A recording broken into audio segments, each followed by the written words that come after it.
ஆன்மீகம் முத்தமிழில் மதம் அண்டத்திலும் பிண்டத்திலும் வேற்றுமையில் ஒற்றுமை. ஆன்மீகம் புராணம் அடிப்படையில் வழிபாடு, முடியாட்சி அடிப்படையில் பொது உடைமை வழி நடத்துதல். குடியாட்சியில் தமிழ் மொழிப்படி கழகங்கள். புராணத்தில் நடந்தது தான் முடியாட்சியில், முடியாட்சியில் நடந்தது தான் குடியாட்சியில். பேர் தான் மாறி இருக்க ஒழிய பொருள் எல்லாம் புராண நடைமுறை. ஆன்மீக முத்தமிழில் ஆளுமை புராணத்தில் இல்லறத்திலும் சரி, துறவரத்திலும் சரி, வாழ்வாதாரத்திலும் சரி, நாட்டுப்பற்று என்ற அடிப்படையில் தன்னுடைய இன்ப துன்ப பகிர்வை தன்னுள்ளேயே வைத்துக்கொண்டு தன்னை நம்பும் மக்களுக்கு சேவை செய்வதே மதம். அதாவது எல்லாமே இருக்கும் அவர்களுக்கு. ஆசாபாசங்கள், இன்பம் துன்பம், கோபம், விருப்பு வெறுப்பு, நல்ல விஷயம் கெட்ட விஷயம் இருந்தாலும் தன்னை நம்பி இருக்கும் சந்ததிகளுக்கு இந்த நேரத்தில் இதை செய்யணும், இந்த நேரத்தில் இதை செய்யக்கூடாது என்று வழிகாட்டி சேவை அடிப்படையில் செய்வது புராணத்தில் மதம். வழிபாடு ஆளுமை, முடியாட்சியில் வழி நடத்துதல், குடியாட்சியில் கழகங்கள். இதைத்தான் மதம் என்று ஆன்மீக முத்தமிழில் நம் முன்னோர்கள், முப்பாட்டன், நம் தாத்தா பாட்டி என்ற அடிப்படையில் வம்சாவளியாக தொடர்ந்து வருகிறது. பேர் தான் மாற்றம் ஒழிய முன்னால் செஞ்சது தான் நாம் செய்கிறோம். இதை முத்தமிழ் ஆளுமைன்பாங்க. எப்படின்னா, மதம் என்றால் தமிழ் முத்தமிழ் அடிப்படையில் பொருள் எடுக்கணும்.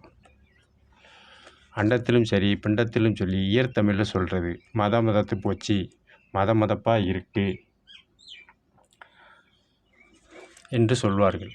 காரணம், உடல் பிண்டம் என்ற உடலில் எல்லா உறுப்புகளும் தோற்றத்தில் இருந்தாலும் சில இடத்தில் குருதி, நரம்பு மண்டலம், தசை மண்டலம், எலும்பு மண்டலம் சில குறிப்பிட்ட அளவீட்டில் அதில் எந்தவித உணர்வும் இல்லாமல் இருக்கும். இதைத்தான் கை மதத்து போச்சு, கால் மதத்து போச்சு, தலை மதத்து போச்சு அப்படிம்பாங்க. மதத்துனா தான் எல்லாமே இருந்தும் ஒரு உறுப்பு தன்மை இழந்து மற்ற உறுப்புகளுக்கு செயல்படுகிறது. இது பிண்டத்தில் வாழ்வாதாரத்திலையும் குடும்பத் தலைவன், குடும்பத் தலைவி அறநெறி முறைப்படி இல்லறவாசிகளுக்கு நல்லது எது கெட்டது எது, எந்த குழந்தை என்ன செய்யும், எந்த குழந்தை நல்லது செய்யும், எந்த குழந்தை எதை பின்வாங்குன்னு தெரியும். தெரிஞ்சாலும் எல்லா குழந்தைகளையும் எல்லா சந்ததிகளையும் பெற்றோர்கள், தாய் தகப்பன், பாட்டன் பாட்டி என்ற அடிப்படையில் வழி நடத்துதல். அதாவது தவறு என்று தெரிந்தும் அதை திருத்திக் கொள்ளலாம் என்ற சேவை அடிப்படையில் மதத்து அதாவது மதாமண்டலில் மதப்புத்தன்மையில் இருப்பதனால் இதனை மதம் என்பது சேவை, வழி நடத்துதல், தொண்டு என்று இல்லறத்திலும் முடியாட்சியில் மக்களுக்கு என்ன செய்ய வேண்டும், எதை செய்யக்கூடாது என்று தெரிஞ்சிருந்தும் தன்னோட இல்லற இன்ப துன்பங்களை ஒதுக்கி வைத்து வேந்தர்கள் மக்களுக்கு பொது சேவை செய்வது மதப்பு. பிண்டத்தில் எப்படி எல்லா நரம்பு மண்டலம், தசை மண்டலம், எலும்பு மண்டலம், குருதியெல்லாம் வேலை செஞ்சாலும் ஒரு குறிப்பிட்ட பகுதி சில காரணங்களால் பழுதடைந்து மதப்பு இருக்கும். மதப்புன்னா ஒன்றை இழந்து பல உறுப்புகளை வாழ வைக்கிறது. இந்த அடிப்படையில் தான் மதம் என்பது தன்னை இழந்து பிற உயிர்களை வாழ வைப்பது. முடியாட்சியில் வேந்தன், குடியாட்சியில் கழகங்கள், தலைவர்கள். புராணத்தில் தெய்வம் என்கிறோம், முடியாட்சியில் வேந்தே மன்னா என்கிறோம், குடியாட்சியில் தலைவர், முதல்வர், பிரதமர் என்று பேர் தான் மாறி இருக்க ஒழிய தன்னோட வாழ்க்கையை குறைச்சிக்கிட்டு பிறரை வாழ வைக்கிறது. இதை வாழ்ந்துக்கிட்ட பரம்பரைன்னு சொல்லுவாங்க.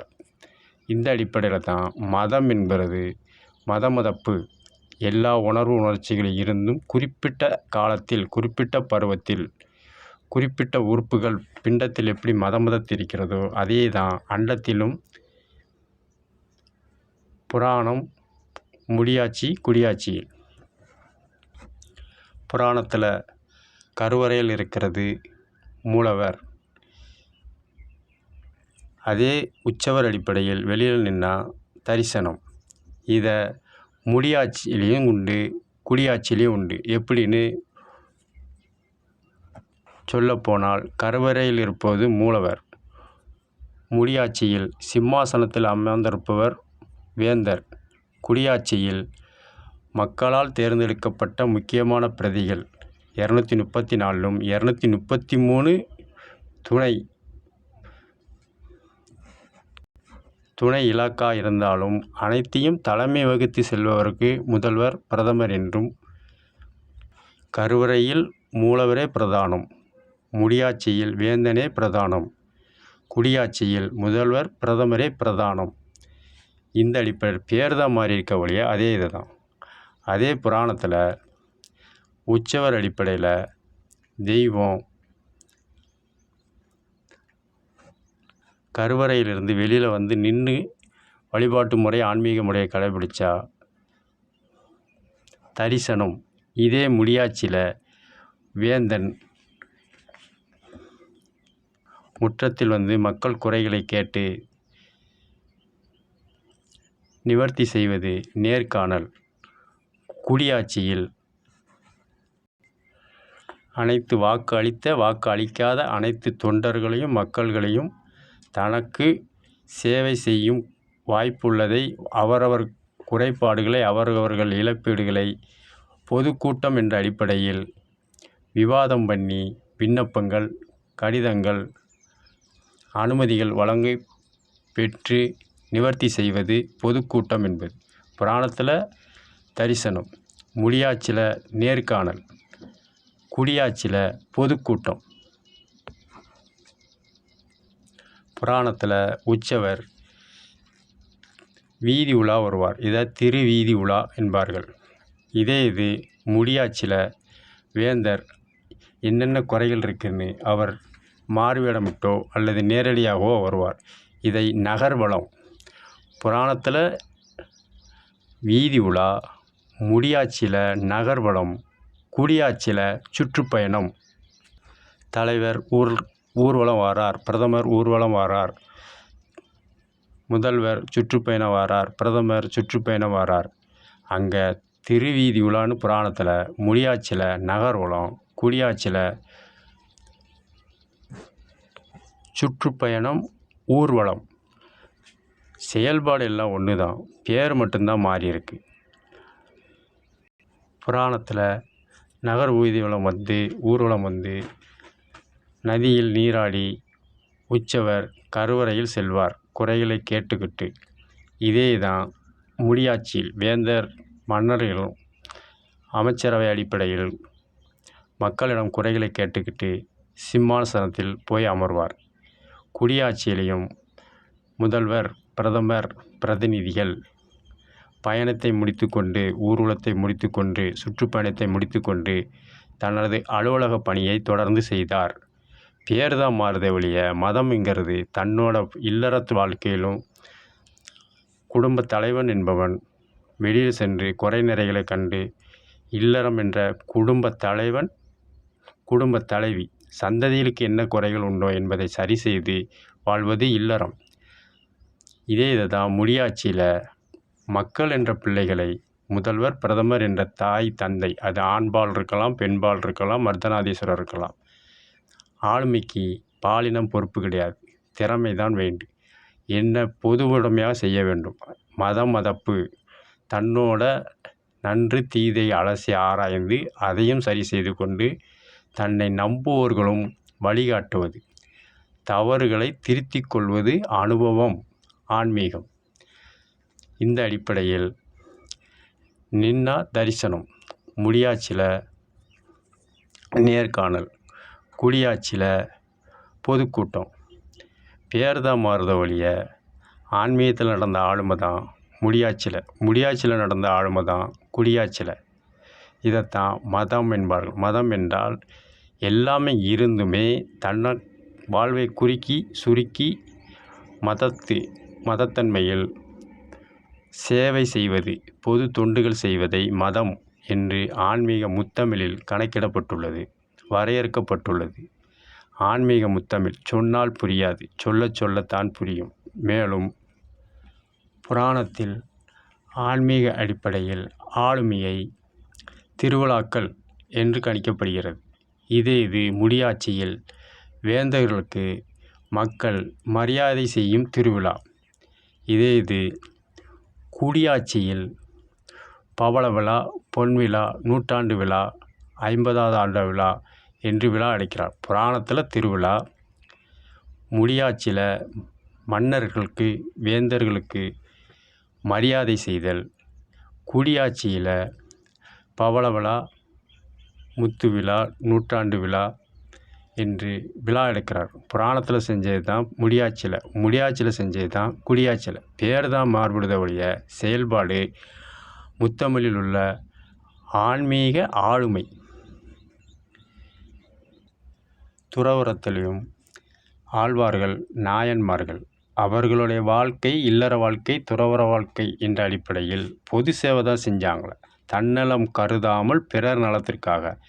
திருநாவுக்கரசடிகள், புனிதவதி என்ற காரைக்கால் அம்மையார் தொண்டு செய்தார்கள். இது சேவை என்பது ஆளுமை.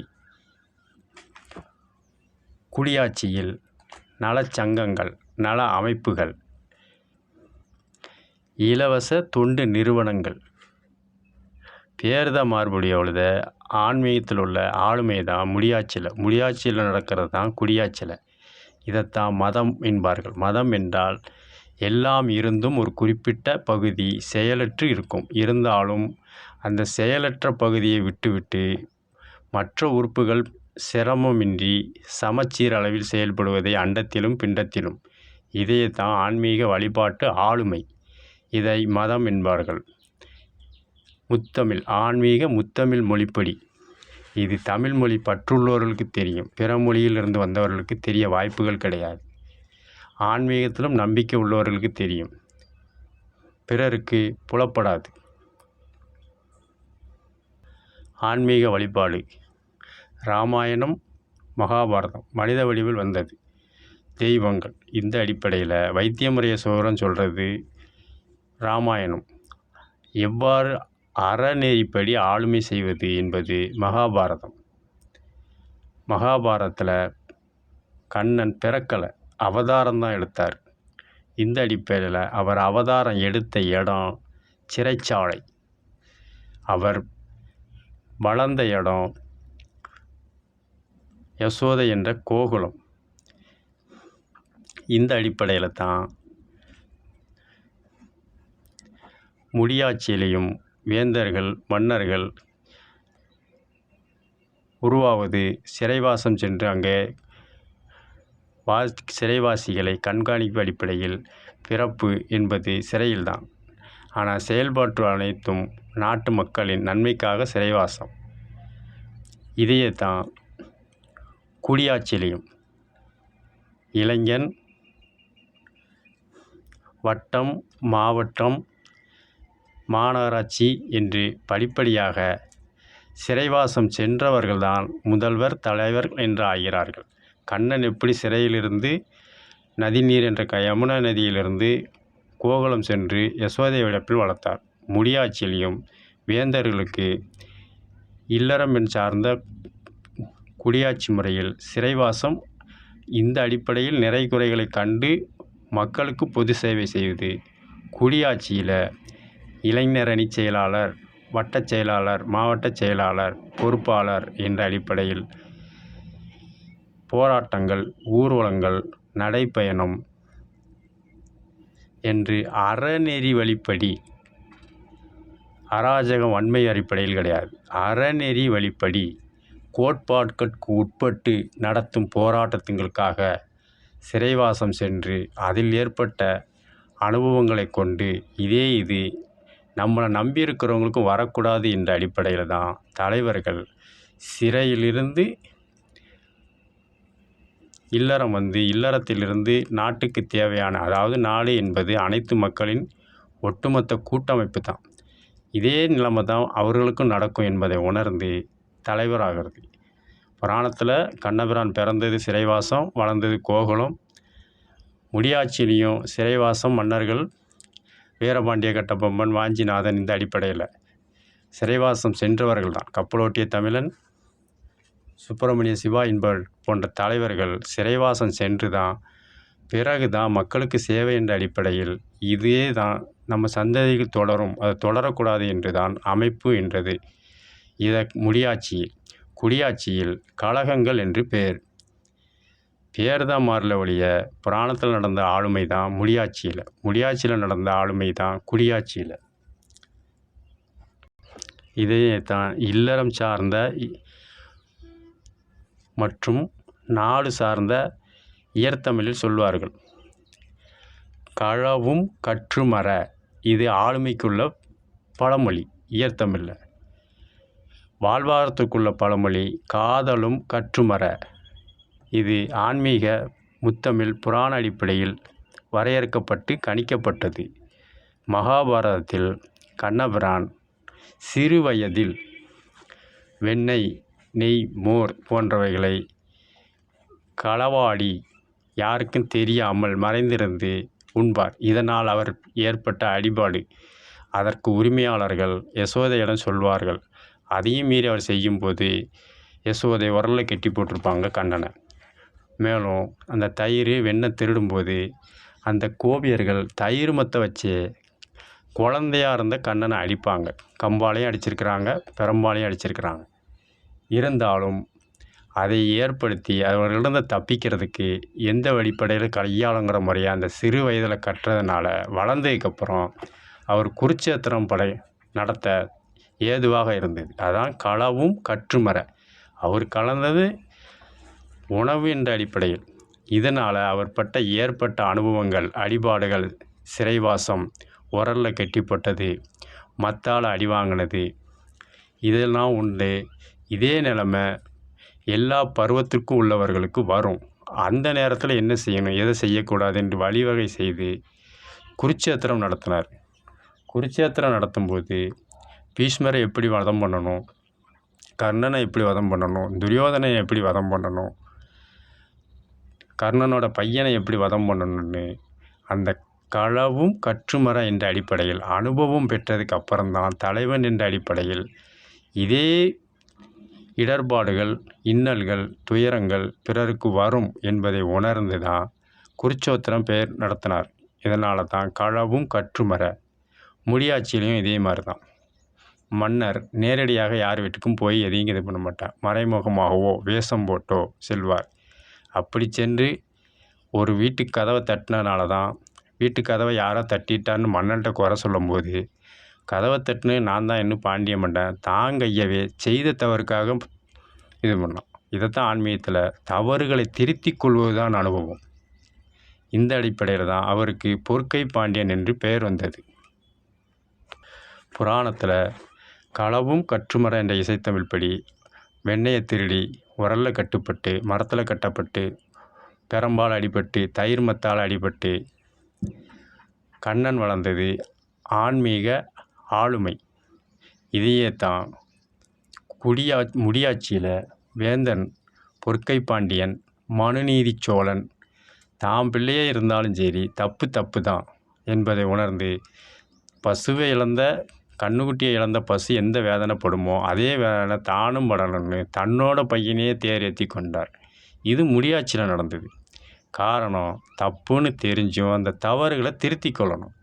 உயிருக்கு உயிர் பலினால் சரி செய்ய முடியுமான்னு யோசிக்கலாம். அது இந்த இடத்துல அது கிடையாது. எல்லா உயிரினத்திற்கும் மனதளவில் எல்லா உணர்வுகளும் உணர்ச்சிகளும் ஒன்று. அதை சமப்படுத்துவதே ஆளுமை, அறநெறி ஆளுமை. இதே செயல்பாடு தான் குடியாட்சியிலையும். போராட்டங்கள், நடைமுறை, நடைப்பயணம், கடையடைப்பு, கண்டன ஆர்ப்பாட்டம், கருப்பு கொடி ஏற்றுதல் என்ற தனக்கு இல்லாமல் மக்களுக்கு இடையூறு, இதனால் மக்கள் பாதிக்கப்படுவார்கள், வாக்களித்தவர்கள் வேதனைப்படுவார்கள், வாக்களித்த வாக்காளர்கள் துன்பப்படுவார்கள் என்பதை உணர்ந்து சிறைவாசம் சென்று அடிபட்டு மிதிப்பட்டு செக்கிழுத்து இன்னல்களையும் இடர்பாடுகளையும் கண்டு வாழ்வாதாரத்தை பார்க்காமல் பிறரோடு வாழ்வாதாரத்துக்காக சேவை செய்பவர்கள் தலைவர்கள், முதல்வர்கள், பிரதமர்கள், பிரதான மூர்த்தி என்று புராணத்திலும், பிரதான அமைச்சர் என்று முடியாட்சியிலும், பிரதமர், முதல்வர் என்று குடியாட்சியிலும் பேர் தான் மாறியிருக்க ஒழிய மதம் என்பது மதமதப்பு என்ற ஒரு தமிழ் பொருள் உண்டு. மதமதப்பு என்றால் பிற உயிருக்காக ஒரு இடத்தில் மதமதப்பு உணர்ச்சி இல்லை என்றால் பிற உயிர்களை அப்படியே விட்டுறக்கூடாது. அந்த மதமதப்பை கட்டுப்படுத்திக்கிட்டு தன்னோட உணர்வுகளை உணர்ச்சிகளை கட்டுப்படுத்தியது பிற மக்களுக்கு சேவை செய்வது. இதைத்தான் மதம் என்ற ஆன்மீக முத்தமிழ் இலக்கண அடிப்படையில் பார்க்கணும். இதற்கு தமிழ் பற்று வேணும், தமிழ் மீது நம்பிக்கை வேணும். பிற மொழியில் இருந்து வந்தவர்களுக்கு புரியாது. ஆன்மீகத்திலையும் நம்பிக்கை வேணும். இந்த ரெண்டுக்கும் நம்பிக்கை இருந்தால் தான் புரியும், புலப்படும். அடுத்தது இல்லறம். இல்லறத்திலையும் மகாபாரதத்தில் காதலும் கற்றுமற என்று இசைத்தமிழ் தமிழில் சொல்லுவாங்க. அவர் இளமை பருவத்தில் கோபியர் கொஞ்சும் ரமணா என்று சொல்வார்கள்.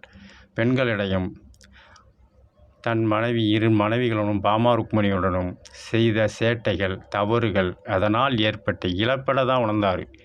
தான் செஞ்ச சேட்டையினால் யாருக்கு துன்பம் வந்தது, இதே இதுதானே வரக்கூடிய சந்ததிகளுக்கு வரும், அதுக்கு என்ன செய்யணும் என்றனால தான் காதலும் கற்று மற என்றால் மறந்துறது கிடையாது.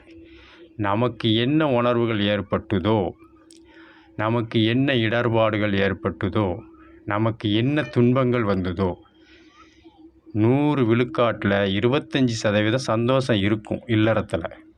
ஆனால் 75% விழுக்காடு துன்பம், துயரம், இடர்பாடுகள் இருக்கும். அந்த 75% சரிப்படுத்துறதுக்கு தான் காதலும் கற்றுமற.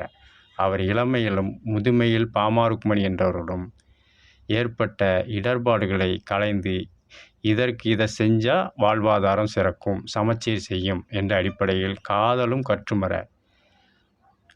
மறை என்றால் மறக்கிறதில்லை. மறைனா வேதம், 4 மறை என்பார்கள். ரிக்வேதம், அதிர்வேதம், சாமவேதம், அதர்ம வேதம். இந்த அடிப்படையில் தான் ஆளுமை என்ன செய்யணும், யாகங்கள் எப்படி வளர்க்கணும், மன்னர்கள் எப்படி ஆட்சி செய்யணும், பில்லி சூனியம், தவறுகள், சேட்டைகள், வன்முறைகள் பண்ணுவர்களை எப்படி கட்டுப்படுத்தணும் என்பது அடிப்படையில் தான் காதலும் கற்றுமற, களவும் கற்றுமற.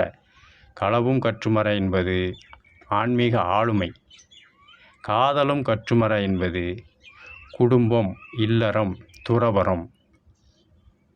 குடும்பத்திலையும் குடும்ப தலைவன், குடும்ப தலைவின் தான் பேர் வச்சுருக்காங்க ஆன்மீக முத்தமிழர்கள். சதி, பதி, இதுவும் கணவன் மனைவி குறிக்கக்கூடிய சொல்லு தான். பேர் தான் மாறியிருக்க ஒழிய புராணத்தில் நடந்த ஆளுமை தான் முடியாட்சியில் நடந்தது தான் குடியாட்சியில். முடியாட்சியில் ஆலயம் வழிபாட்டு முறையில் உள்ளதை தான் அரசவைங்கிறாங்க. குடியாட்சியில் சட்டசபை, பாராளுமன்றம்ங்காங்க. எல்லாம் ஒரு கட்டமைப்புக்குள்ளே தான் செயல்படுது. அவங்கவுங்க வீட்டுக்குள்ளே வச்சு செயல்படல. பலதரப்பட்ட உறுப்பினர்களும் வந்து பாராளுமன்றம், நாடாளுமன்றம். குடியாட்சியில், முடியாட்சியில் அரசவை, அரண்மனை என்ற கூட்டமைப்புகளை தான் இருக்குது. மன்னர் வீட்டில் நடந்தது, மந்திரி வீட்டில் நடந்ததுன்னு கிடையாது. இது புராணத்தில் நடந்தது தான். ஆலயம் என்ற கோபுர வழிபாட்டு அடிப்படையில் தான் அனைவருக்கும் சம அடிப்படையில் ஆச்சார ஆச்சாரங்கள், கலாச்சாரங்கள் என்ற முறையில் இன்ப துன்பங்களை ஏற்றி வழிபாட்டு முறையில் பிரசாதங்கள் திட, திரவ, வாயுத்தன்மையில் செய்யும் ஆளுமை, ஆன்மீக ஆளுமை தான் முடியாட்சியில் உள்ளது தான் குடியாட்சியில். மாற்றம் ஒன்று தான் நிரந்தரம், செயல் மாறாது.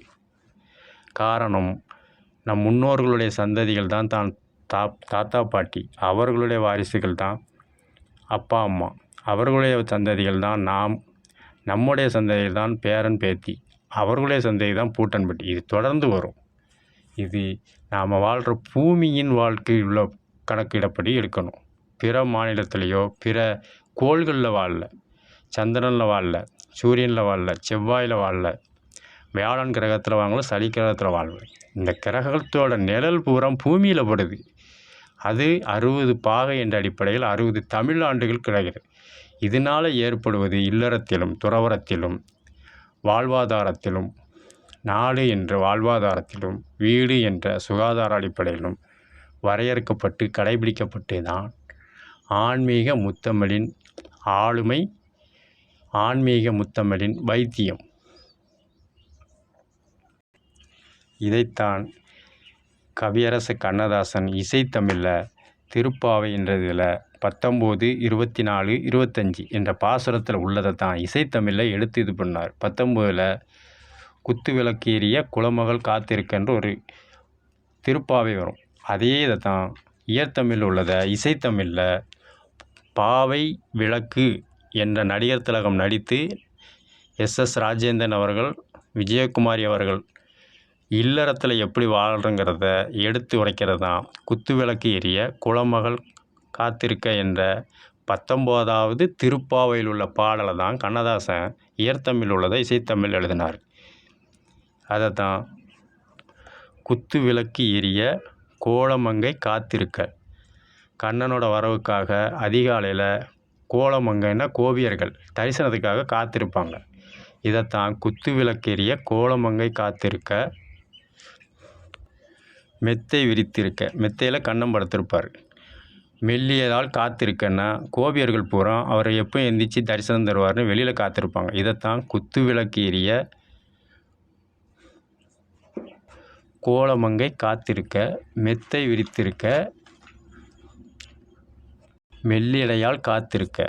கண்ணன் தூங்கிட்டு இருக்காரு, அவரோட தரிசனம் எப்போ கிடைக்கும்னு பாவை பாட்டு பாடிக்கிட்டு கோவியர்கள் தரிசனத்திற்காக வெளியில் நிற்கிறதான் பாவை இலக்கின்ற நாடகத்தமிழில் நடிகர் திலகம் அவர்கள் நடிக்க எஸ்எஸ்ஆர் அவர்களும் விஜயகுமாரி அவர்களும் இல்லறத்தை பற்றி பாடலாக வரும்.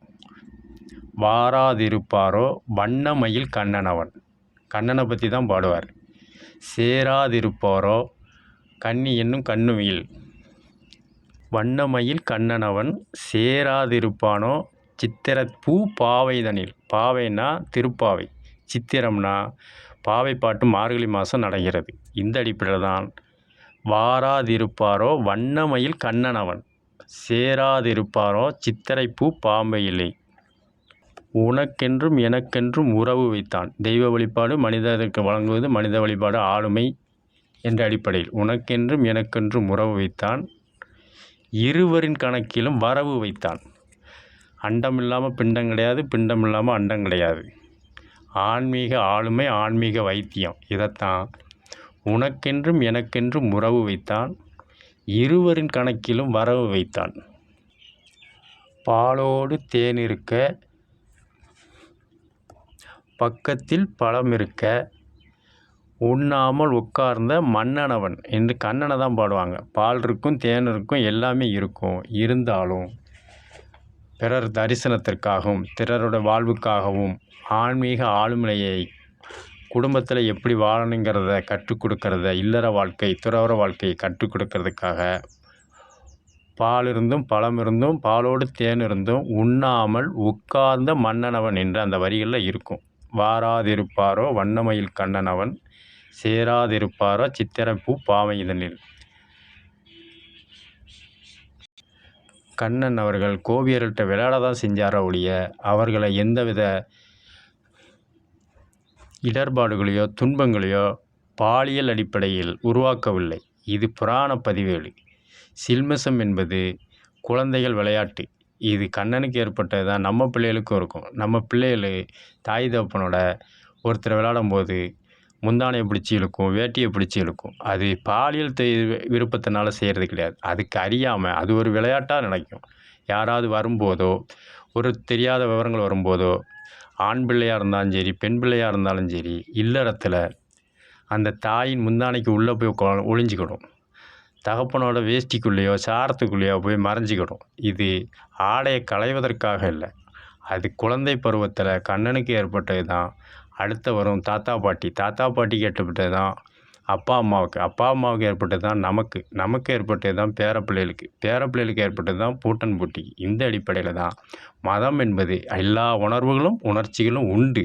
இருந்தாலும் பிறருக்காக விட்டு கொடுத்து மதப்பில் வாழ்க்கை வாழ்வாதாரம் இல்லறம் நாட்டுணர்வு என்ற அடிப்படையில் செயல்பது தான் மதம். இதைத்தான் 19வது பாசுரத்தில் திருப்பாவையில் குத்துவிளக்கு எரிய குலமகள் காத்திருக்க மெத்தை விரித்திருக்க மெல்லிய நாள் காத்திருக்க வாராதிருப்பாரோ வண்ணமயில் கண்ணனவன் சேராதிருப்பாரோ சித்திரத் பாவையவள் பாலோடு தேன் இருக்க பக்கத்தில் பழம் இருக்க பாராமல் இருந்தும் உண்ணாமல் காத்திருந்த மன்னனவன் தான் வரும். எல்லாம் இருந்தும் அவர் குழந்தைத்தனத்திலையும் வாழ்வாதாரத்தில் அறநெறிப்படி இதை செய்யணும், இதை செய்யக்கூடாது, ஆளுமையில் இதை செய்யணும், இதை செய்யக்கூடாது என்று வரையறுத்து கணிக்கப்பட்டதை தான் இசைத்தமிழில் காதலும் கற்றுமர களவும் கற்றுமர. இயற்தமிழில் இசைத்தமிழில் 19வது பாசுரத்தை தான் குத்துவிளக்கெரிய குலமகள் காத்திருக்க என்ற பாடல் இசைத்தமிழில். அண்டத்தில் உள்ளதுதான் பிண்டத்தில், ஆன்மீக ஆளுமைதான் முடியாட்சியில் உள்ளதுதான் குடியாட்சியில். பேர் தான் மாற்றிருக்க ஒழிய அன்று நடந்த ஆன்மீக நிகழ்வு தான் பகவத்கீதையில் சொன்ன மாதிரி மாற்றம் ஒன்று தான் நிரந்தரமே ஒழிய செயல்பாடு எல்லாம் ஒன்று தான். அதே மாதிரி திருப்பாவையில் கண்ணனோட நடையை பற்றி பாடுவாங்க. இதே இதைத்தான் நடிகர் திலகம் நடித்து தேவிகா அவர்கள் கதாநாயகியாக நடித்து நடையா இது நடையா ஒரு நாடகம் ஒன்றோ நடக்குது, இடையா இது இடையா இல்லாதது போல் இருக்கிறது என்பார்கள். இதைத்தான் 23வது பாசுரத்தில் திருப்பாவையில் ஆண்டாள் பாடுறதா ஆன்மீக பாடலாக ஈர்த்தமிழில் இருக்கும். இதைத்தான் கண்ணதாசன் நடையா இது நடையா, கண்ணனோட நடை, கம்சனை கொல்லும்போது ஒரு நடை, பூதகனியை கொல்லும்போது ஒரு நடை, துவாரபாலர்களை கொல்லும்போது ஒரு நடை, இரணியனை கொல்லும்போது ஒரு நடை, ராமாவதாரத்தில் கர்ணனை கும்பகர்ணனை கொல்லும்போது ஒரு நடை, ராவணனை கொல்லும்போது நடையை வித்தியாசமாக நடப்பார். இந்த அடிப்படையில் தான் நடையா இது நடையா ஒரு நாடகம் ஒன்றும் நடக்குதுன்னா, நாடகம் என்பது அரசவையில் எந்த இடத்துல எதை செய்யணும் எதை செய்யக்கூடாது என்பது தான் ஆன்மீகத்தில் சொன்ன 24வது பாசுரம் கண்ணனோட நடையழகை பார்த்து பேசுகிறது. இதில் பெண்ணை பற்றி பாடுற மாதிரி இருக்கும். இதில் பாலினம் எதுவுமே பாகுபாடு கிடையாது. ஆளுமைக்கு ஆண்பால் பெண்பால் அர்த்தநாதீஸ்வரர் யார் வேணாலும் ஆட்சி முறை செய்யலாம், யார் வேணாலும் வைத்தியம் செய்யலாம். ஆனால் அது அறநெறிப்படி பிறருக்கு 75% நன்மையை தரணும், 25% இழப்பீடு இருக்கத்தான் செய்யும். ஆனால் 25% லாபம் பெற்று 75% பெற்றால் அது அறநெறி கிடையாது.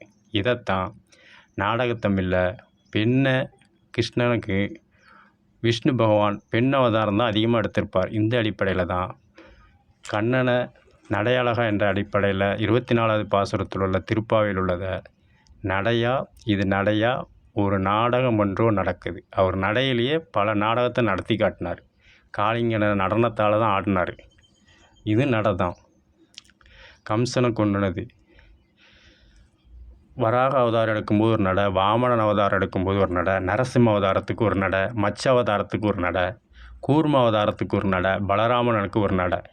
இது பூரா நாடகம். இந்த நாடகம் தான் பிள்ளைகளுக்கு, தாத்தா பாட்டிக்கு, அப்பா அம்மாவுக்கு, நமக்கு, பேர பிள்ளைகளுக்கு தொடர்ந்து நடக்கும். இதைத்தான் நடையா இது நடையா ஒரு நாடகம் ஒன்றோ நடக்குது, இடையா அது இடையா இல்லாதது போல் இருக்கிறது. தேரோட்டும் கண்ணனுக்கு ராதா, சிங்கார தேவனுக்கு சீதா, காரோட்டும் எனக்கு ஒரு கீதா, கல்யாணம் பண்ணிக்கொள்ளு தோதா. அவருக்கு தேரோட்டினதுக்கு ராதா, ராமனுக்கு சீதை. அவங்க நடையில் தான் நான் அறநெறிப்படையில் தான் உன்னை கல்யாணம் பண்ண ஆசைப்பட்றேன், அதுக்கு தோதுவாக உள்ளதா என்று சம்மதத்தை கேட்குறது தான் தேரோட்டும் கண்ணனுக்கு ராதா, சிங்கார ராமனுக்கு சீதா, காரோட்டும் எனக்கு ஒரு கீதா, கல்யாணம் பண்ணிக்கொள்ள தோதா.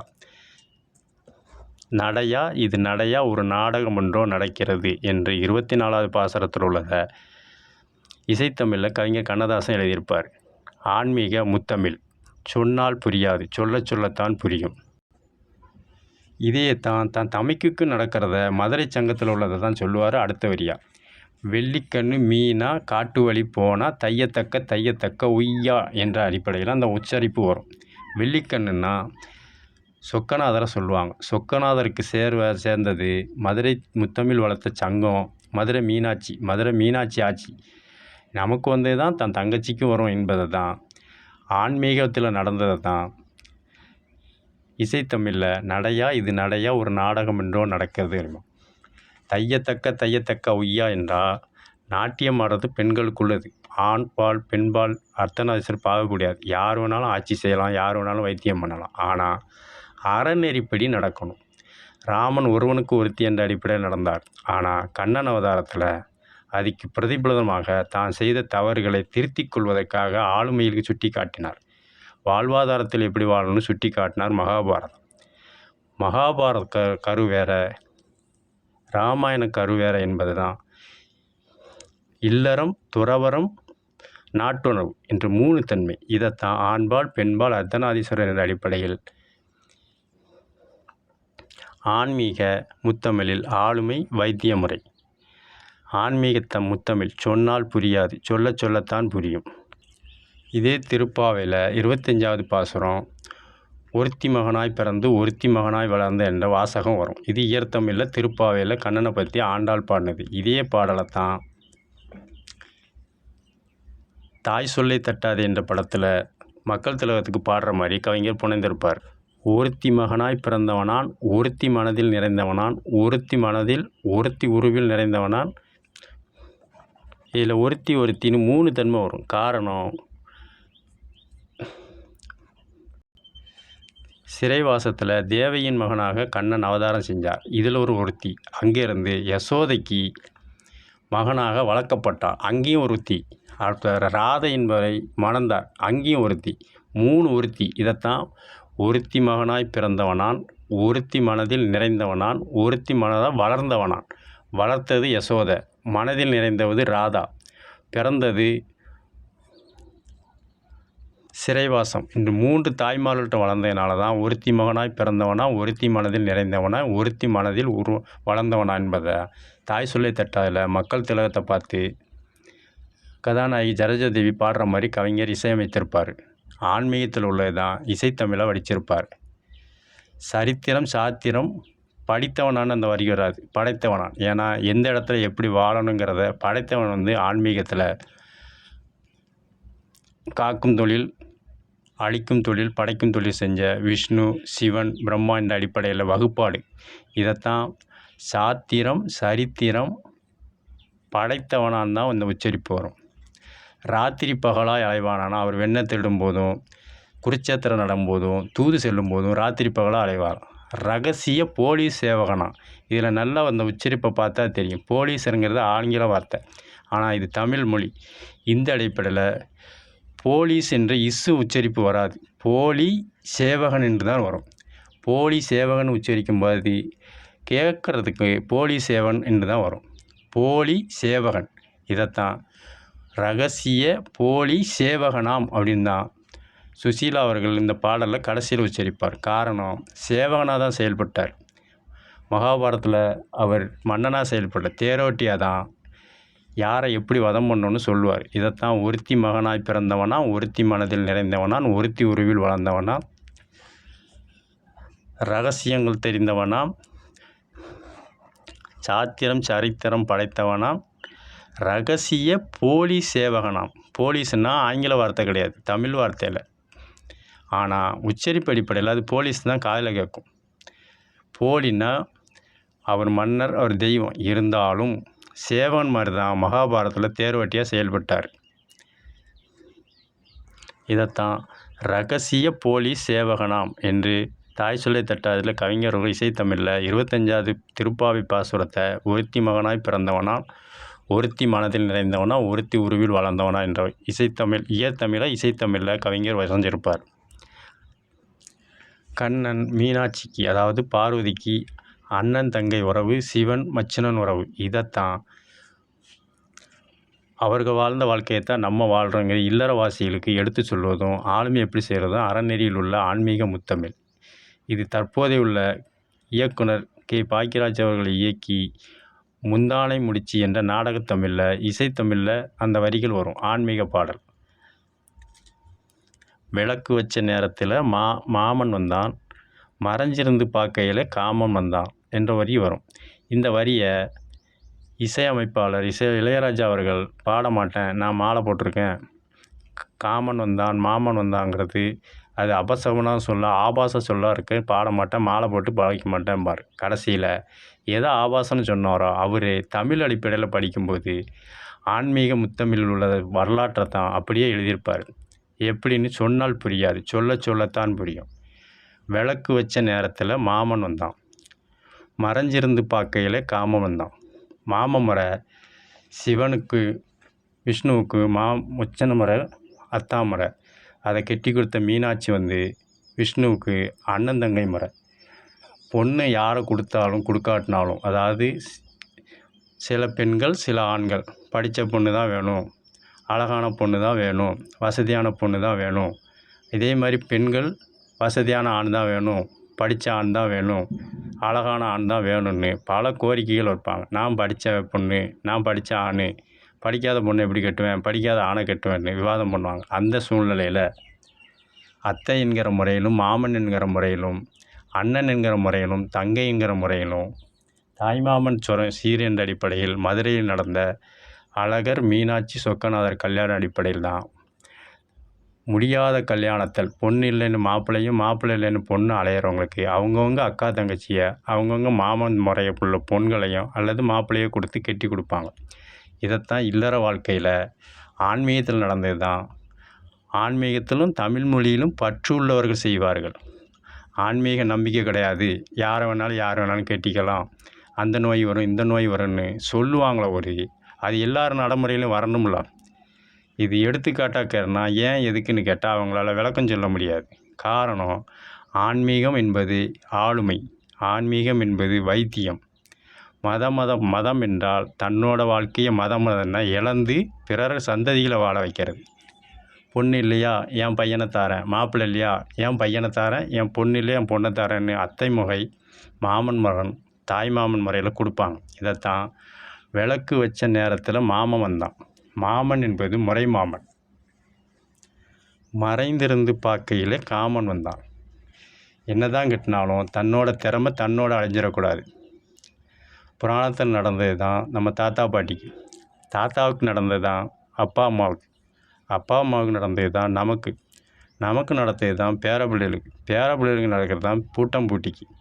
இந்த சந்ததிகள் தான் வெள்ளையணுவான உயிரணுக்களும் சிகப்பணுமான கருமுட்டையும் இணைந்து களவியல் முறையில் படும், ஒன்றோடு ஒன்றாக சேர்ந்து மூன்றாவது பாலினம் உருவாகிறது.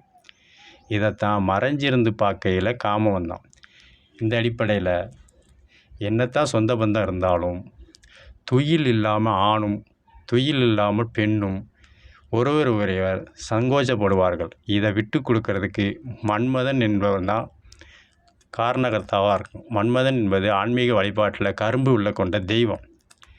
வழிபாட்டு தெய்வத்தில் கல்யாணம் ஆகாதவங்க ஆண்மகன் ரதி என்பவரையும் பெண்மகள் மன்மதன் என்பவரையும் தான் பூஜை செய்வாங்க. இந்த அடிப்படையில் தான் மறைஞ்சிருந்து பார்க்க 4 செவத்துக்குள்ளே மறைஞ்சிருந்து பார்க்கையில் காமன் என்றது இல்லறவாசி அறநெறிப்படி முறைப்படி எல்லாரோடைய ஒப்புதல் அடிப்படை. இது மாமன் மகன், இது மாமன் மகள், இவர்கள் கல்யாணம் பண்ணிக்கலாம். இவங்க படிச்சிருந்தாலும் சரி படிக்காட்டினாலும் சரி, அழகுள்ளவர்களாக இருந்தாலும் சரி அழகு இல்லாதவர்களாக இருந்தாலும் சரி, வருமானம் உள்ளவர்களாக இருந்தாலும் சரி வருமானம் இல்லாதவர்களாலும் திறமையை வளர்க்கணும், சந்ததிகள் விருப்பத்தி செய்யணும், நாட்டுக்கும் பயன்படணும், நமக்கும் பயன்படணும், நம்ம வருங்காலத்து சந்ததிகளுக்கும் பயன்படணும்னு விளக்கு வச்ச நேரத்தில் மாமன் வந்தான். மறைஞ்சிருந்து பார்க்கையில் காமன் வந்தான். இதை இளையராஜா அவர்கள் படிக்க மாட்டேன்னு சொன்னாங்க. ஆனால் படித்தார். அவர் எல்லாரையும் மறைச்சி பேசுகிற மாதிரி, ஆனால் அவர் இலக்கண அடிப்படையில் படிச்சிருப்பார். விளக்கு வச்ச நேரத்தில் தந்தான தானாமார். இந்த தந்தான தானா மேலோட்டமாக பார்த்தா தமிழ் அடிப்படையில் மொழியில் பார்த்தா தான் பொருள் தரும். தந்தான தானான்னா தன்னைத்தானே கொடுப்பவன். அது மாமன் மகன் மட்டும்தான் இருப்பான். பிற இனத்தவர்கள் பொண்ணு கொடுக்க மாட்டேன், பையன் படிக்கலை, பொண்ணு படிக்கலை, பொண்ணு கொடுக்க மாட்டேன், மாப்பிள்ளை கொடுக்க மாட்டேன், அவன்கிட்ட வசதி இல்லைன்னு தள்ளி போவாங்க. அந்த மாதிரி நேரத்தில் தாய் மாமன், அக்கா மகள், தங்கை மகள், மாமன் மகள் என்று ஆணுக்கு பெண்ணும் பெண்ணுக்கு வானும் பெரியோர்களால் நிச்சயிக்கப்பட்டு சேர்த்து வைப்பாங்க. தன்னைத்தானே கொடுப்பவர். இதைத்தான் தந்தான தானா. தானானா தானே தன்னை கொடுப்பவர் மாமன். யானை அவர்கள் படித்தது விளக்கு வச்ச நேரத்தில் மாமன் வந்தான். அதை படிக்க மாட்டேன்னு சொல்லி சூட்சமமாக தமிழின் பற்று அடிப்படையில் விளக்கு வச்ச நேரத்தில் தந்தான தானாம்பார். மாமன் என்பதை தன்னைத்தானே கொடுப்பவன் என்ற ஒரு பொருள் உண்டு. இது தமிழ் மொழி பற்றுள்ளவர்களுக்கு இலக்கண அடிப்படையில் பார்த்தா புரியும். அடுத்த வரி, மறைஞ்சிருந்து பார்க்கையில் திறனானத்தானா. திறன்னா திறஞ்சி போகிறது. பாலோட புளிப்பு சேர்ந்தால் தயிராக மாறிடும். ஒரு தன்மையோடு இன்னொரு தன்மை சேரும்போது மூன்றாவது பாலினம் உருவாகும். திறனானத்தானா. விளக்கு வச்ச நேரத்தில் தந்தானத்தானா மாமன். மறைஞ்சிருந்து பார்க்கையில் திறனானத்தானா திறஞ்சி. ஆண் பெண் கலவியல். இந்த முறையில் சிசு உருவாகிறது. இதை உருவாக்குறது காமன். ஆண் பிடிச்சதும் நேரடியாக வரக்கூடிய உச்சரிப்பு. பெண் படித்தது மறைமுகமாக உள்ளது. ஆனால் இது மேலோட்டமாக பார்த்தா தெரியாது. தமிழ் மீது பற்றும் ஆன்மீகம் மீது பற்றுள்ளவர்களுக்கு புரியும். எந்த பாட்டை படிக்க மாட்டேன்னு சொன்னால் அதே ராகத்தில் படித்தாரோ அந்த பாட்டு தான் பிரபலமாச்சு. காரணம், ஆன்மீக முத்தமிழ் நம்ம தாத்தாவுக்குள்ளது அப்பாவுக்கும், அப்பாவுக்குள்ளது நமக்குள்ளது சந்ததிகளுக்கு தான். இது இரத்தத்திலேயே ஊறி போச்சு. ஆன்மீக முத்தமிழ் சொன்னால் புரியாது, சொல்லத்தான் புரியும். ஏன் எதுக்குன்னு தெரியாது. ஆனால் அந்த உணர்வு இரத்தத்தில் கலந்துருக்கிறனால நம்மளே அறியாமல் அந்த இசைத்தமிழ் உள்ளத பாடலை ரசிக்க ஆரம்பிக்கிறோம். காரணம் இதுதான். தந்தானத்தானா தன்னைத்தானே கொடுப்பவன். திறனானத்தானா 2 ஆண் பெண் கலவியல் முறையில் மூன்றாவது பாலினம் உருவாகிறது. இது காமனால் தான் முடியும். இதைத்தான் விளக்கு வச்ச நேரத்தில் தந்தானத்தானா, மறைஞ்சிருந்து பார்க்கையில் திறனானத்தானான்பாங்க. இது இல்லறம் சார்ந்த அறநெறி முறைப்படி வகுக்கப்பட்டது. தன்னோட வெக்கம் மானம் என்ற அடிப்படையில் கௌரவம் என்ற அடிப்படையில் உன்னை இழந்து மதத்து அடுத்த தலைமுறையில் வாழ வைக்கிறது மதம். இது இல்லறத்தில். இது தேசத்தில். இதை முதல் மரியாதை என்ற அடிப்படையில் வயதோடியானாலும் ஒரு ஆதரவு தேவை என்பதை எடுத்து சொல்கிறது தான். மெத்த வாங்கின தூக்கத்தை வாங்கலை, பூங்காற்றே திரும்புமா, என்ன சொல்லுவேன் என் துன்பம் தாங்கலை, மெத்த வாங்கினேன் தூக்கம் வாங்கலை. இந்த வேதனை யாருக்குத்தான் இல்லை, ஒன்றை மீறவே ஊருக்குள் ஆள் இல்லை என்று முதல் மரியாதை என்ற நாடகத்தமிழில் இசைத்தமிழில் படிச்சிருப்பாங்க. காரணம், எல்லா இன்பத் துன்பங்களையும் மறைச்சி, தன்னோட இல்லத்தோடு நடக்கிறது மறைச்சி, தன்னை நம்பியிருக்கும் வாக்காளர்களுக்கு, தன்னை நம்பியிருக்கும் குடிமக்களுக்கு இரவு பகல் பாராமல் மதத்து, அதாவது தன்னோட தன்மையை மதத்தினை இழந்து பிறருக்காக அயராது உழைப்பவர். இதைத்தான் இயற்தமிழில் என்னை வாழ வைத்த தெய்வமே என்று பிரதமர், முதல்வர், தலைவர்கள், சேவகர்கள், துறவம் சார்ந்த விவேகானந்தர், அன்னை தெரசா, கப்பலோட்டிய தமிழன், வ.உ. சிதம்பரனார் பிள்ளை என்ற அடிப்படையில் திருப்பூர் குமரன், வீரபாண்டிய கட்டப்பன் இவர்களை பூரா எங்களை வாழ வைத்த தெய்வமே என்று தான் இன்னும் சொல்கிறாங்க. அப்போ தெய்வம் என்ன செஞ்சதுதான் நம்ம தாத்தா பாட்டிக்கு. நம்ம தாத்தா பாட்டி என்ன செஞ்சாங்களோ அப்பா அம்மாவுக்கு, அப்பா அம்மா என்ன செஞ்சாங்களோ நமக்கு. இது தொன்று தொட்டு வருது. மதம் என்பது மதப்புன்ற ஒரு பொருள் உண்டு. தன்னோட வாழ்க்கையில் உள்ள இன்ப துன்ப சோகங்களை மறந்து தன்னை நம்பி இருப்பவர்களை வாழ வைப்பது, சேவை செய்வது, தொண்டு செய்வது. புராணத்தில் மதம் முடியாட்சியில் மேலாண்மை, குடியாட்சியில் மக்களாட்சி. பேர் தான் மாறி இருக்க ஒழிய மதம் என்பது சேவை என்ற ஒரு பொருள். தன்னை இழந்து பிறர் வாழ்வுக்காக இது பண்ணுறது. இதையும் முதல் மரியாதை என்ற இசைத்தமிழில் பாடியிருப்பாங்க. வயசாயிருச்சு, இவருக்கு இந்த வாழ்க்கை தேவையா, இந்த படம் வேண்டான்னு இதே இளையராஜா அவர்கள் தான் அந்த படத்தை பற்றி விமர்சனம் பண்ணார் பாரதிராஜா அவர்கள்ட்ட. இருந்தாலும் அந்த படம் எல்லார் மக்களுடைய வாழ்விலும் நடைபெற்றது. சில காரணங்களால் சூட்சமமாக வெளியில் சொல்ல முடியாது. காரணம், நாம் நல்லா வாழ்ந்தேன்னு சொன்னால் தான் நம்ம வாழ்க்கையை நம்ம பிள்ளைகளுக்கு கடைபிடிக்கணுக்காக மதத்து மறந்து மதத்து வாழ்கிறது தான்.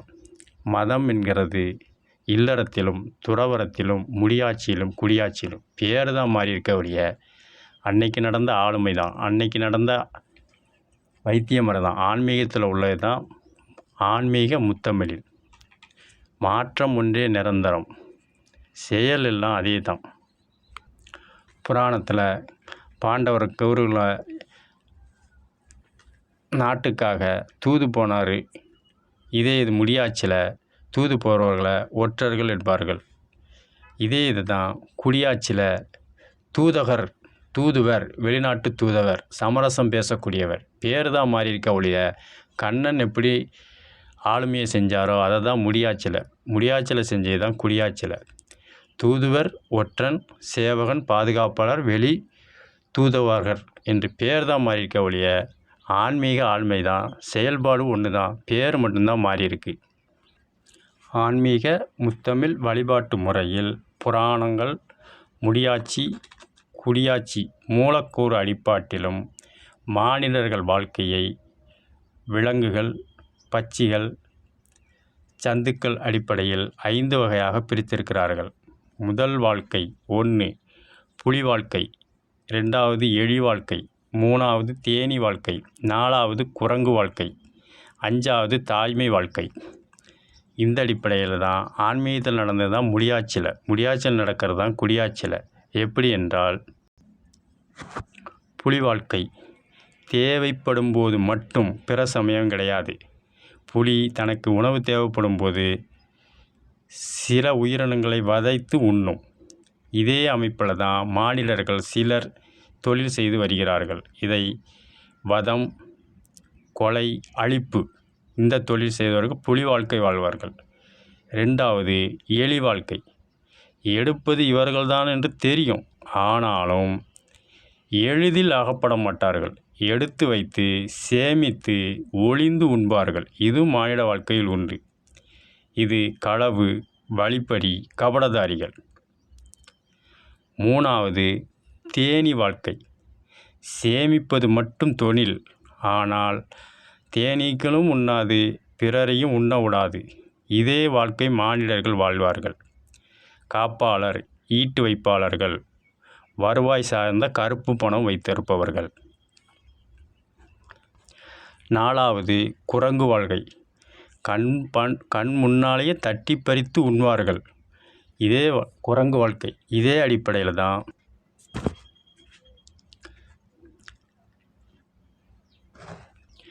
ஏமாற்றுதல், ஆக்கிரமிப்பு, ஏகாதிபத்தியம்.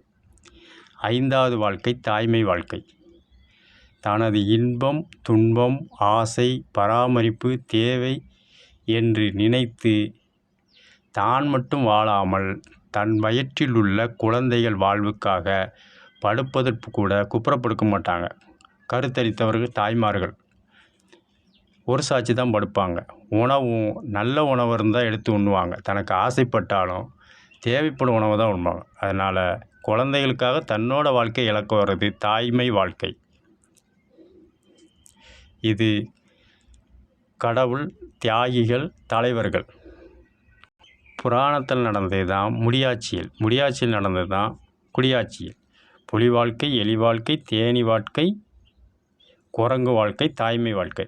புலி வாழ்க்கை என்பது தேவைப்படும் போது வன்முறையில் ஈடுபடுவது. இதை வதம் என்பார்கள் புராணத்தில். தேவைப்படும் போது வன்முறையில் ஈடுபடுவது முடியாட்சியில் அழிப்பு என்பார்கள். இப்போ குடியாட்சியில் கொலை. பேர் தான் மாறி இருக்கு.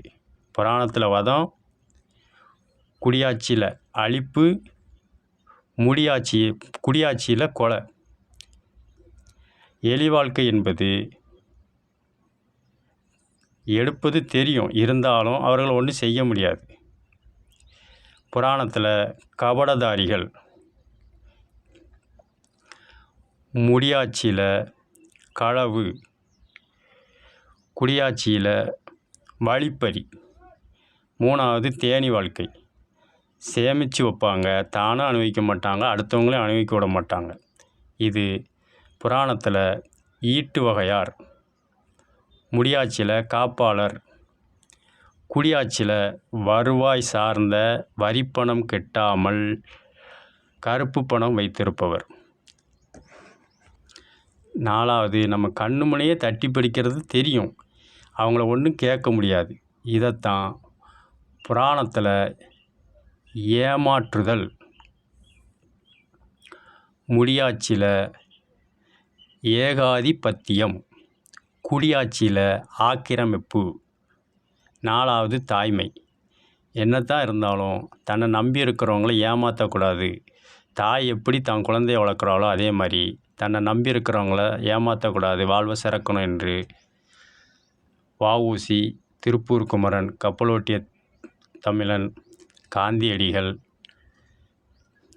வள்ளலார், அன்னை தெரசா என்ற அடிப்படையில் அவர்களை கடவுளாக போற்றுகிறோம், வழிபடுகிறோம், தெய்வங்களாகவும் வழிபடுகிறோம். இது ஆன்மீகத்தில் கடவுள். முடியாட்சியில் தியாகிகள், குடியாட்சியில் தலைவர்கள். புராணத்தில் நடந்தது தான் முடியாட்சியில் நடந்தது தான் குடியாட்சியில். தன்னோட வாழ்க்கையை மதத்தை இதை பூரா சமம் செய்கிறது தான் தலைவர்கள். இவர்களை சரி கட்டும் போது அவர்களுக்கு பழி தான் ஏற்படும், அவமானம் ஏற்படும், கெட்ட பேர் வரும், ஆட்சி மாற்றம் வரும், தடுமாற்றம் வரும், குடும்பத்தில் உள்ளவர்களே மதிக்க மாட்டாங்க. இருந்தாலும் பிறர் வாழ்க்கைக்காக தன்னோட வாழ்க்கை தாய்மை போல வாழ்ந்து இருப்பவர்கள் பிரதமர்கள், முதல்வர்கள். குடியாட்சியில், ஆன்மீகத்தில் கடவுள் சிவன், விஷ்ணு, பிரம்மா. முடியாட்சியில் அன்னை தெரசா, விவேகானந்தர், தியாகிகள் என்ற அடிப்படையில். பேர் தான் மாறுதே ஒழிய மதம் என்பது பிறருக்காக மதந்து சம்மதத்தோடு வாழ்வது. தனக்கு ஏற்படுவது இழப்புன்னு தெரியும். இதைத்தான் சமீப காலத்தில் கலைஞர் அவர்கள் இறந்த காலத்தில் அவர் வாரிசான ஸ்டாலின் முதல்வர் அவர்கள் கோட்பாடு அடிப்படை உங்களை அப்பான்னு என்னால் கூப்பிட முடியல, இறந்ததுக்கப்புறமா தலைவர்னு தான் கூப்பிட்டேனே ஒழிய இறந்ததுக்கப்புறமா அது உங்களை அப்பான்னு கூப்பிடுறேன்னு தன்னோட தாய்மை என்ற அடிப்படையில் வெளிப்பாடு பண்ணியிருப்பார். இதே தான் பிரதமர் மோடி அவர்களும் உச்சரிப்பார்கள். மக்களுக்காகத்தான் சுற்றுப்பயணம் அங்கே நடக்கிறது தான் செய்கிறேன், இதனால் என்னை யார் என்ன சொன்னாலும் சரி நான் மக்களுக்கு தொண்டு செய்கிறது தான் என்னோடய வேலைன்னு பிரதமரும் இங்கே முதல்வரும். இது மொழி அடிப்படையிலையும் ஆன்மீக அடிப்படையிலையும் சேவை அடிப்படையிலையும் மதம் சம்மதம் மும்மதம் என்ற அடிப்படையில் மொழி அடிப்படையில் தமிழ் பற்று உள்ளவர்களுக்கு புரியும், ஆன்மீக பற்று உள்ளவர்களுக்கு புரியும், பிறருக்கு புரிய வாய்ப்பு கிடையாது. மனிதர்களில் புலி வாழ்க்கை, எலி வாழ்க்கை, தேனி வாழ்க்கை, குரங்கு வாழ்க்கை, தாய்மை வாழ்க்கை வாழ்வார்கள். இவ்வளோ சரிசமம் தான் இல்லறத்திலும் உண்டு, துறவரத்திலும் உண்டு, நாட்டிலும் உண்டு. இதை சமம் செய்கிறது தான் கடவுள், தியாகி, தலைவர்கள் என்ற தாய்மை வாழ்க்கை வாழக்கூடியவர்கள். இதைத்தான் இசைத்தமிழில் கவிஞர் கண்ணதாசன் எழுதி, சீர்காழி அவர்கள் பாடி, முத்துராமன் அவர்கள் நடித்து வெளிவந்த அழகு நிலா என்ற நாடகத்தமிழில், இசைத்தமிழில் மனிதன் அன்று முதல் இன்று முதல் சில மனிதர்கள், இந்த 5 வகை வாழ்க்கை மனிதர்களில் தாய்மை வாழ்க்கை யாரும் வாழலை, ஒரு சிலர் தான் வாழ்கிறாங்க. அதை சரி செய்கிறது தான் மதம், ஆன்மீக ஆளுமை, ஆன்மீக வைத்தியம் என்பதை சூட்சமமாக இசைத்தமிழில் வடித்திருப்பார். மனிதன் எல்லாம் தெரிந்து கொண்டான், வாழும் வகை புரிந்து கொண்டான், இருந்த போதும் மனிதனுக்கு ஒன்று மற்றும் புரியவில்லைன்னு வரி எழுதியிருப்பார். இந்த வரிக்கு விளக்கம் கடைசியில் சொல்லியிருப்பார். காரணம், ஒவ்வொரு பட்சிகள், விலங்குகள், வனவளங்களை பார்த்து வாழ்ந்தான ஒழிய மனுஷனாக வாழலை. இதைத்தான் மனிதன் எல்லாம் தெரிந்து கொண்டான், வாழும் வகை புரிந்து கொண்டான், இருந்த போதும் மனிதனுக்கு ஒன்று மட்டும் புரியவில்லை. அது என்னன்னு அடுத்த வரியில் வரிசையாக சொல்லுவார். இனிய குரலில் குயில் போல இசைக்க அழகாய் பாடுகின்றான், எருதுகள் போல் வண்டிகளை இழுத்து கொண்டு ஓடுகின்றான், வானத்தில் வாழும் பறவை போல வானில் பறந்து திரிகின்றான், கொல்லும் பாம்பின் கொடும் விஷத்தை சொல்லில் கொடுக்க தெரிந்து கொண்டான், குள்ள நரி போல் தந்திரத்தால் குடியை கெடுக்க புரிந்து கொண்டான், வெள்ளி பணத்தால் மற்றவரை விலைக்கு வாங்க தெரிந்து கொண்டான், மனிதனாக வாழ மட்டும் மனிதனுக்கு தெரியவில்லை.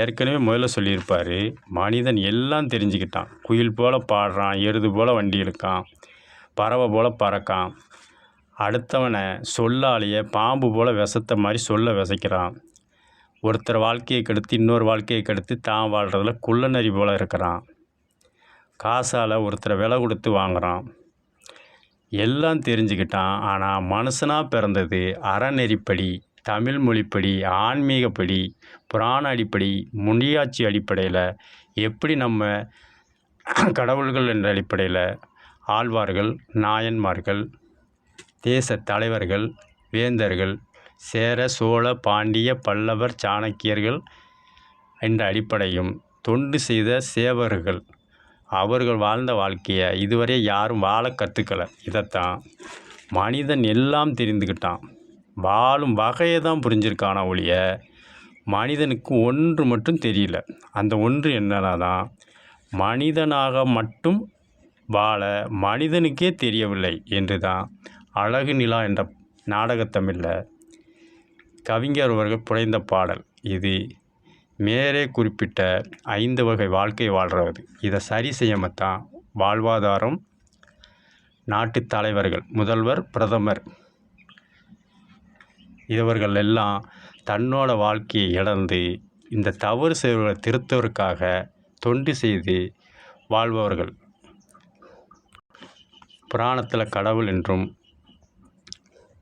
முடியாட்சியில் தியாகிகள் என்றும், குடியாட்சியில் தலைவர்கள் என்றும் வரையறுக்கப்பட்டதை தான் பேரை தான் மாற்றியிருக்காங்களோ ஒழிய புராணத்தில் நடந்ததை முடியாட்சியில் நடந்தது குடியாட்சியில்.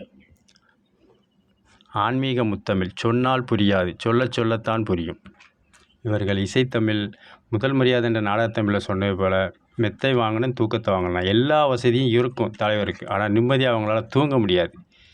இதனால தான் நாடகத்தமிழில் முதல் மரியாதை என்று வயசானாலும் அவர்களுக்கு மாசாபாசங்கள் இருக்கும். இருந்தாலும் தன்னை வாழ்வோர்களை தன் வாழ்க்கையை இழந்து பிறரை வாழ வைக்கும் என்ற சேவகை மனப்பான்மை கொண்டவர்களுக்கு தான் ஆன்மீக முத்தமிழில்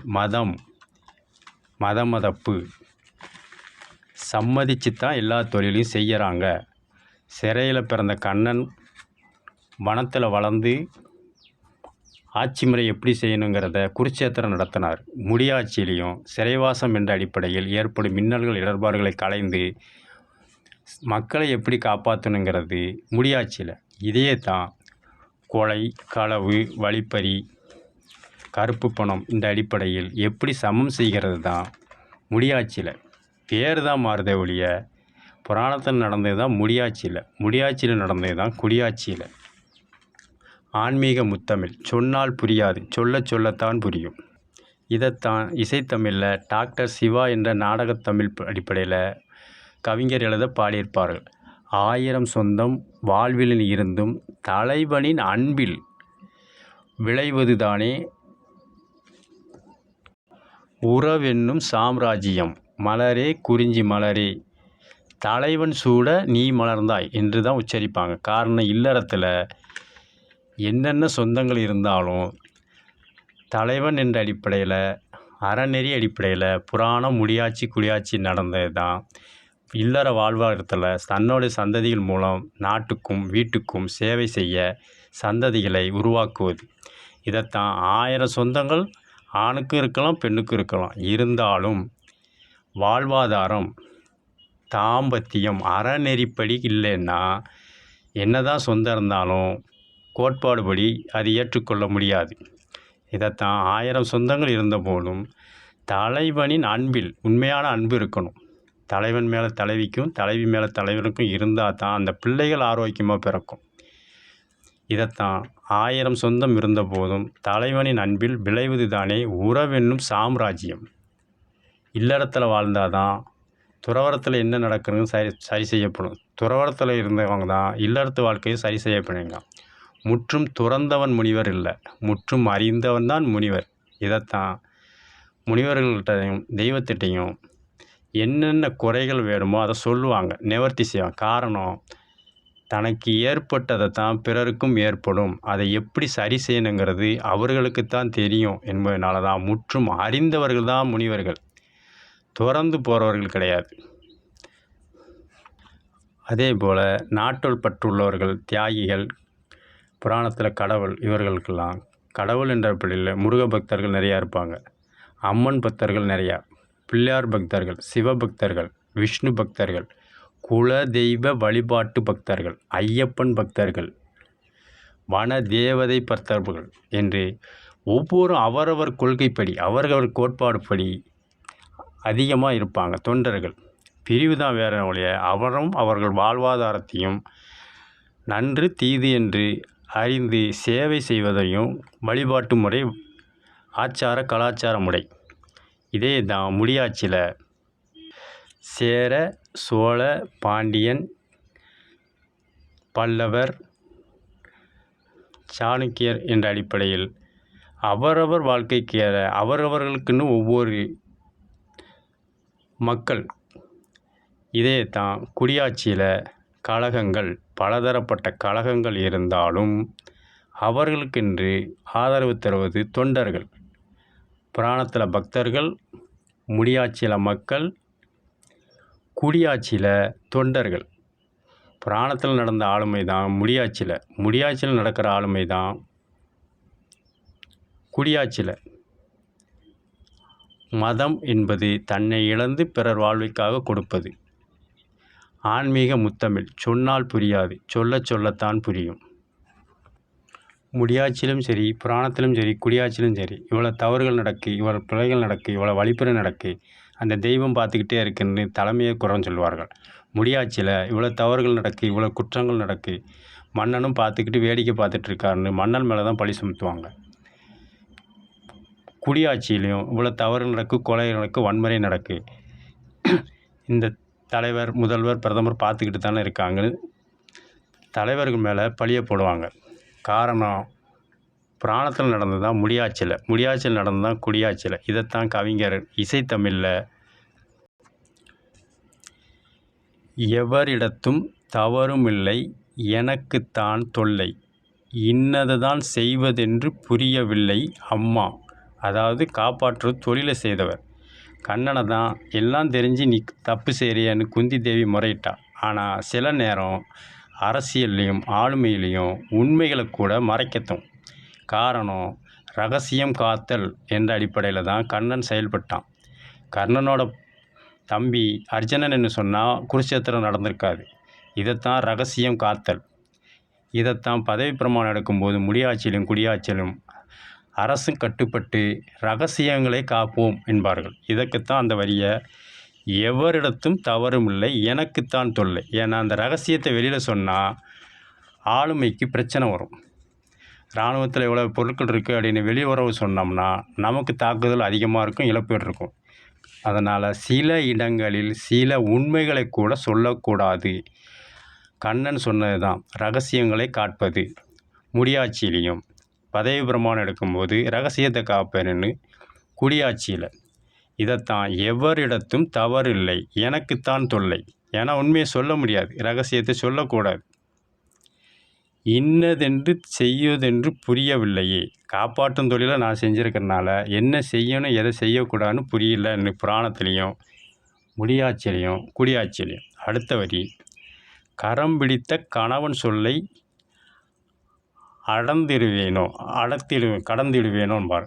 இது ஆதிக்கம் செய்யவங்களுக்கும் கோட்பாடுன்னு ஒன்று உண்டு. இல்லறத்தில் கணவனுக்கு மனைவியும் மனைவிக்கு கணவனும் கட்டுப்பட்டு நடக்கணும். அப்போனா தான் பிள்ளைகள் வாழ்வாதாரம் சிறக்கும். நான் பெருசா நீ பெருசா என்று போட்டி பொறாமை இருந்தேன்னா பிள்ளைகள் வளர்வில் மேம்பாடு இருக்காது. இதைத்தான் கரம் பிடித்த கணவன் சொல்லை கடந்திடுவேனோ. வாழ்வாதாரத்திலும் சரி, அரசு செய்வர்களும் சரி, தொண்டர்கள் கழகங்கள் வாக்களித்தவர்களுக்கு கட்டுப்பட்டு தான் முடிவுகளை எடுக்கணும். உடனே எடுத்தேன் கவுத்தேன்னு இருக்கக்கூடாது. கண்ணனுக்கு நடந்தது தான் முடியாட்சியில் நடந்தது தான் குடியாட்சியில். அடுத்த வரி இரத்தத்தில் கலந்த குலக்கொடியை கைவிடுவேனே. மேலும் கழகத்தில் உள்ள தொண்டர்களையும் கைவிடக்கூடாது. முடியாட்சியில் மக்களையும் கைவிட்டக்கூடாது. தன்னோட வாழ்க்கையும் காப்பாற்றக்கூடாதுங்கிறதுக்காக கரம் பிடித்த கணவன் சொல்லை கடந்திடுவேனோ, இரத்தத்தில் கலந்த குலக்கொடியை கைவிடுவேனோ, இருவருக்கும் குறைவில்லாமல் உதவி செய்வேனோ, இதில் குறைவு ஏது வந்தால் உயிர் விடுவேனோ. விவசாயி என்ற நாடகத்தமிழில் தங்கைக்காகவும் கணவனுக்காகவும் இல்லற வாழ்க்கையில் பாடுற மாதிரி கண்ணன் காட்டிய வழி என்ற அடிப்படையில் புராணத்தில் நடந்த வாழ்வாதாரம் குடும்பத் தலைவி.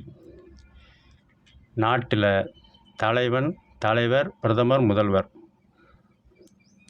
முடியாட்சியில் மன்னன், வேந்தன். இந்த அடிப்படையில் அவர்களுக்கு ஏற்படும் தவறுகளுக்கு அவர்களே காரணம் சொல்கிறதுனால, எவரிடத்தும் தவறும் இல்லை, எனக்குத்தான் தொல்லை. இன்னதுதான் செய்வதென்று புரியவில்லை அம்மா. கரம் பிடித்த கணவன் சொல்லை கடந்திடுவேனோ, இரத்தத்தில் கலந்த வந்த குலக்கொடியை கைவிடுவேனோ. இருவருக்கும் குறைவில்லாமல், இங்கே தான் சொல்கிறது, தன்னை நம்புகிறவங்களையும் இது பண்ணணும், நம்பாதவங்களையும் வழி நடத்தி செல்லணும்.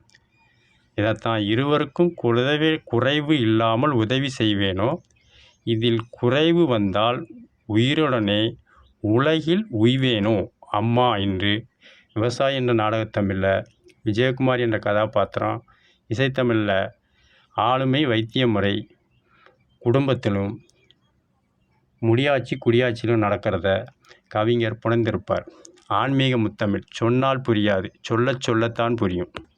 ஆன்மீக தமிழ் மொழியை கூட தமிழ் எழுத்துக்களாக கணக்கிருக்காங்க. 1 2 3 4 5 6 7 8 9 10ங்கிறத தமிழ்லையும் கணக்கிட்டுருக்காங்க. முதல்ல அதற்குரிய மூலக்கூறு வாய்ப்பாடாக முதல் எழுத்து 1, இதுக்கு கடுகு, இது முதல் எழுத்து 1ஆம் நம்பருக்குள்ளே கா, 2வது எழுத்துக்குள்ளது உ, இதை உளுந்து, 3வதுக்குள்ளது ஞா, இதை நினச்சி. கடுகு, உளுந்து, நனைச்சி, சமைச்சி, ருசிச்சு, சாப்பிட்டான் என கூறினாள் அவள். ஓ என்று அழுதாள். கா என்பது 1ஆம் நம்பரு, ஊ என்பது 2ஆம் நம்பரு, ஞா என்பது 3ஆம் நம்பரு, சா என்பது 4வது நம்பரு, ரு என்பது 5வது நம்பரு, சா என்பது 6வது நம்பரு, ஏ என்பது 7ஆம் நம்பரு, கு என்பது 8வது நம்பரு, ஆ என்பது 9ஆம் நம்பரு, 0 என்பது சைவர். கா 1, ஊ 2, ஞா 3, சா 4, ரு 5, சா 6, ஏ 7, கு 8, ஆ 9, 0 10. இதைத்தான் கடுகு என்ற காணா, உளுந்து என்ற ஊனா 2ஆம் நம்பர், நனைச்சி என்பது 3ஆம் நம்பர் நா, சமைச்சி என்பது சா 4வது நம்பர், ருசிச்சி ரு என்பது 5வது நம்பர், சாப்பிட்டாள் என்பது சா என்பது 6வது எண்ணை குறிக்கும், என என்பது ஏ என்பது 7ஆம் நம்பர், கூறினாள் என்பது கூ, இது 8ஆம் நம்பர், அவள் என்பது ஆ என்பது 9ஆம் நம்பர், ஓ என அழுதாள் 0 என்பது 10. தமிழ் மொழியில் கூட எண்களை கணக்கிட்டிருப்பார்கள். ஆன்மீக முத்தமிழ். சொன்னால் புரியாது, சொல்லத்தான் புரியும். இதைத்தான் எண்ணும் எழுத்தும் இரு கண்கள் என்போம் என்று ஔவை பாட்டி சொல்வார்கள். இதே தான் இயற்தமிழில் எண்ணென்ப ஏனைய எழுத்தென்ப இவ்விரண்டும் கண்ணெனத் தகும் என்று வள்ளுவர் வரைந்திருப்பார். எண்ணுக்கும் எழுத்துக்கும் பொருளுக்கு தக்கன மாறுபடும். 1000 என்பது ஆயும் பறிக்கிறதுன்னு ஒரு சொல்லும் உண்டு, 1000 என்ற எண்ணும் உண்டு. அதற்கு தக்கன எந்த பொருளை எந்த இடத்துல சேர்த்து இலக்கணப்படி எடுத்தால் தான் தமிழோட மொழி பற்றி தெரியும். இது தமிழை விரும்பினவங்களுக்கு தெரியும், பிற மொழியில் வந்தவர்களுக்கு தெரியாது. ஆன்மீகத்தை விரும்பினவங்களுக்கு தெரியும். ரெண்டும் விருப்பமில்லாதவர்கள் சொல்லியும் புரியாது, சொன்னாலும் புரியாது. ஆன்மீக முத்தமிழ். சொன்னால் புரியாது, சொல்லத்தான் புரியும். இரண்டிலும் பற்று வேணும். ஆன்மீக முத்தமிழ். தமிழ் மொழி மீது நடுப்பகுதியில் உள்ள எழுத்துக்கள் முன்னும் பின்னும் என்ன சொல்லு வருதோ அந்த அடிப்படையில் தான் பொருள் எடுக்கணும். உதாரணத்துக்கு சின்ன பதம் வைத்து கண்ணாணி வாடா என்றா, பதம் என்பது கண்ணனோட பாதம், கால்கள் என்று குறிக்கும் இங்குள்ள பதம். அதே பதம் சதைய கத்தி பதம் பார்த்து விட்டது என்பார்கள். இங்கே பதங்கிறது கீறல், பிளவு, வெட்டுதல். 3வது அன்னம் சமைப்பது பதம் பார்த்து சரி பார்க்க வேண்டும் என்பார். உணவு சமைக்கும்போது பதம் என்பது சுவைக்கு ஏற்ப அதை பக்குவப்படுத்துதல் என்பது. 4வது இலக்கண பதம் எத்தனை என்பார்கள். இந்த பதம் வரிசை, குறியீடு, வகைகள் எனப்படும். பதம்ங்கிறது ஒரே சொல்லு தான். அந்த பதத்துக்கு முன்னால் பின்னால் வரும்போது பொருள் மாறுபடும். சின்ன பதம் வைத்து கண்ணா வாடான்னா பதங்கிறது காலாகவும், தசையை பதம் பார்த்துட்டுன்னு கத்திய பதம் என்பது கீறிட்டுமோ. சாப்பாட்டை பதம் பார்த்து வடிக்கணும்னா பதங்கிறது பக்குவ நிலை. இலக்கணத்தின் பதம் எத்தனைன்னா வாரிசு, வரிசை, குறியீடு. இடத்துக்கு தக்கன பொருள் எடுத்தால் தான் தரும் பொருள் தருமே தெரிய தமிழ் மொழியில் சொன்னால் புரியாது, சொல்லத்தான் புரியும். ஆன்மீகத்திலும் பற்று வேணும், தமிழ் மொழியிலும் பற்று வேணும். பிற மொழியில் வந்தவர்களுக்கு இது புலப்பட வாய்ப்புகள் இல்லை. ஆன்மீக முத்தமிழ். இதையே சிலர் குழப்படி செய்வார்கள். எப்படி என்னால் அக்காலை ஒருத்தனும் அப்பாவை ஒருத்தியும் மணக்கலாம், இது அறநெறி என்பது. இது இலக்கணப்படி பார்த்தா புரியும். நேரடியாக பார்த்தா ஆபாசம் என்றும் குறைச்சி விடுவார். அக்காலை என்பது அக்கால் என்ற பொருள் எடுக்கக்கூடாது, உறவு முறையை காட்டக்கூடாது. அக்கும் காளையும் பிரிக்கணும். காளை என்பது ஆண்பால். அந்த காளை வேறு இடத்துல இருந்து வந்து காளை ஆண்மகனும் ஒருத்தனும் அக்காலை ஒருத்தனும். அப்பாவை என்றால் அப்பாவைனா வேறு இடத்துல இருந்து வந்தது. பாவை என்றால் பெண். அக்காளை அக்கு என்றால் எங்கோ இருந்து வந்த ஆண்மகன் காளையை ஒருத்தன். அப்பாவை என்றால் எங்கோ இருந்து வந்த பாவை என்ற ஒருத்தியையும் மணக்கலாம் அறநெறிப்படியில். இப்படி தான் பொருள் எடுக்கணுமோ ஒழிய அக்காலை ஒருத்தனும் அப்பாவை ஒருத்தியும் மணந்தா இது தவறானது. போராட்டம், வழித்தடை போராட்டம் வன்முறையில் ஈடுபடுவார். காரணம் மொழியோட தன்மை அறியணும். தமிழ் மொழி தெரிந்தவர்களுக்கு தான் இருக்குமே ஒழிய தமிழ் மொழி பற்று இல்லாமல் பிற மொழியிலிருந்து வந்தவர்களுக்கு ஆன்மீகமும் தமிழும் புலப்பட வாய்ப்புகள் கிடையாது. ஆன்மீக முத்தமிழ். சொன்னால் புரியாது, சொல்லத்தான் புரியும். மொழி உச்சரிப்பு மாறுபட்டால் பொருளும் மாறுபடும். எப்படி என்பது அறிவில் ஆதவன் என்று சேர்த்து சொன்னால் புத்தி இல்லாதவன் ஒரு பொருள் ஒன்றும். இல்லையும் ஆவையும் பிரித்து பார்த்தா அறிவு அதிகமானவன் என்ற பொருளும் தரும். எப்படின்னா அறிவில் ஆதவன், அறிவு என்பதில் ஆதவன் என்றால் சூரியனைப் போல் பிரகாசமான உள்ளவன் என்ற ஒரு பொருளும், இல்லையும் ஆவனாவையும் சேர்த்தா லா வந்துடும். அப்போ அறிவில்லாதவன் என்றால் நீ புத்தி இல்லாதவன் வரும். அதனால் தமிழை மொழி அடிப்படையில் இலக்கண அடிப்படையில் பற்றோடு விரும்பி பொருள் கொண்டாதான் பயன்படுமே தவிர பிற மொழியோடு கலப்பில் செய்து அன்றும் இன்றும் கிழக்கிந்திய கம்பெனி என்ற அடிப்படையில், வணிகம் என்ற அடிப்படையில், மொழி அடிப்படையில் குழப்படி செய்து பொருள் ஈட்டி வருகிறது. அறிவில் ஆதவன் என்றால் அறிவில் ஆதவன் என்ற சூரியன் என்ற பொருள் வரும். ரெண்டையும் சேர்த்தா அறிவில்லாதவன், புத்தி இல்லாதவன் வரும். இதை சூட்சமமாக குழப்படி செய்து தமிழோட ஆங்கிலத்தை கலந்து பொருளீட்டும் அன்று முதல் இன்று வரை பேச்சு சுதந்திரம் கொடுத்துருக்காங்க ஒழிய எழுத்து சுதந்திரம் கிடையாது. ஆன்மீக முத்தமிழ். சொன்னால் புரியாது, சொல்லத்தான் புரியும். காரணம் அன்று சுதந்திரம் என்பதை பேச்சளவில் தான் கொடுத்துருக்குறாங்க. எழுத்தளவில் இன்னும் நடந்துக்கிட்டு தான் இருக்குது. ஆன்மீக முத்தமிழ். சொன்னால் புரியாது, சொல்லத்தான் புரியும்.